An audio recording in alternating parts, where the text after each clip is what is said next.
Are you daunted by layering dies? Don't worry, I used to be too, and in today's stylish card making techniques with Jenny, I'm going to show you how I created this card, including my process for crafting with layering dies. So let's get started.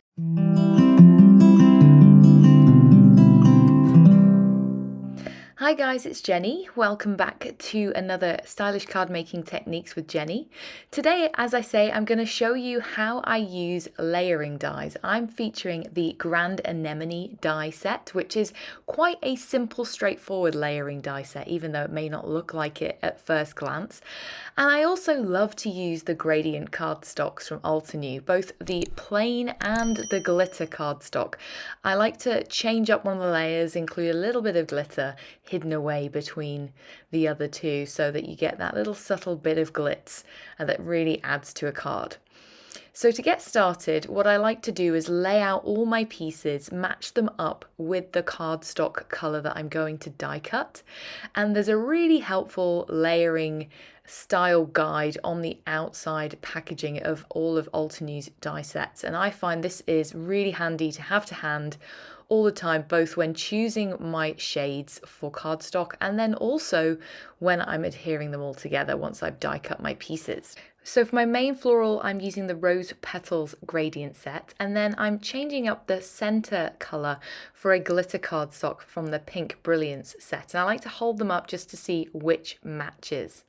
For my leaves, I'm going with the Coffee Break gradient die set, and I'm going to do 2 of the layers in the normal cardstock, the Coffee Break, and then for the top layer, I'm going to add some Gilded, which is a really fun gold glitter cardstock set. I'm going through it. I think I'm on my second set already. I use it in many of my cards. And then for the centers, I'm going to use another from the Coffee Break, the lighter color, so it ties in with those leaves, and then a different gold from that Gilded set.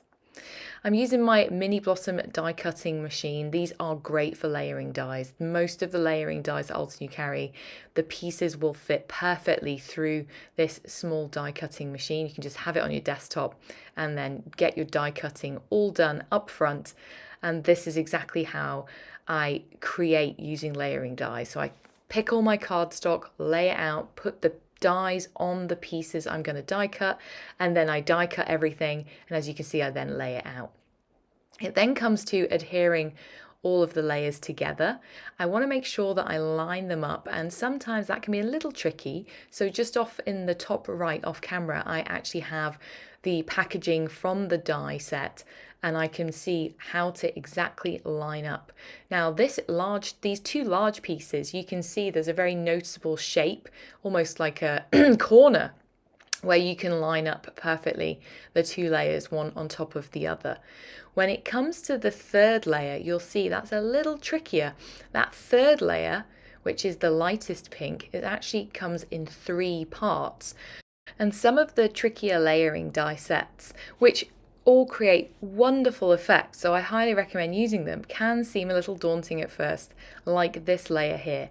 But you'll see you just need to make sure that you get the first and largest piece the right way round, use your packaging, follow the shapes, and then just adhere it down onto those layers that you've already stuck together. And you'll see it starts to take shape. And then you can just add those smaller pieces in. There's normally a outline piece, or one of the sides will perfectly match up with and align to the already adhered pieces, and that's the way I do it. So on these leaves, you can see that left hand side lines up perfectly, and then that way you don't have to worry too much about the right hand side. And then for the final piece, you can just line it up. It is a little bit forgiving, these ones on the top. You just line it up down the center there, and even if it's a little bit off, it still works really well. So any of those where you're just highlighting the stem or the flower centers, you can be a little bit forgiving. You don't have to be perfectly lined up. And then just pop in the flower centers and adhere that down together. I actually created 2 leaves and 1 large bloom, so I'm keeping this relatively straightforward. And for my background, I've gone for a deep purple cardstock color that I'm going to dry emboss with the Gems 3D embossing folder that gives this really nice geometric look. As you know, I like to combine my florals with my geometric shapes. for a nice contrast. And then I'm adding a double layer of Altenew foam tape, adding it right into the center there. And then I'm going to pop the leaves behind, and I am doing a double layer, but you'll see I do the first layer and then I only add half of a second layer. And what that does is it adds a slight angle to the leaf, so it almost is pointing upwards slightly at the tip. And then I'm going to slip those two underneath the flower. Now I wanted to add a little bit more to my arrangement. So this die set, which is called Branches and Berries, is great for filler. If you've ever done floral arrangements in real life with dry faux or, real flowers, it really helps to have filler with your larger blooms. And this die set is perfect for that. So I have die cut several of those shapes from the Gilded glitter cardstock set, and I wasn't sure how many I would need, so I actually ended up die cutting all of them from the set with the exception of the berries twice, and I'm just going to throw them in here or there, just adding glue onto the bottom tip and then slipping it behind that main flower. And I'm trying to keep it a little bit symmetrical so that it rounds out both on top and bottom. And then I'm going to add some more foam tape to a top folding white note card made from 110 Nina Solar white, and then add it onto the top and trim it down. For the sentiment, I'm using these Sincere Greetings stamp set. I'm just going to stamp that down with Obsidian Pigment Ink and then trim it out, pop that up on top of my arrangement. I wanted something really simple.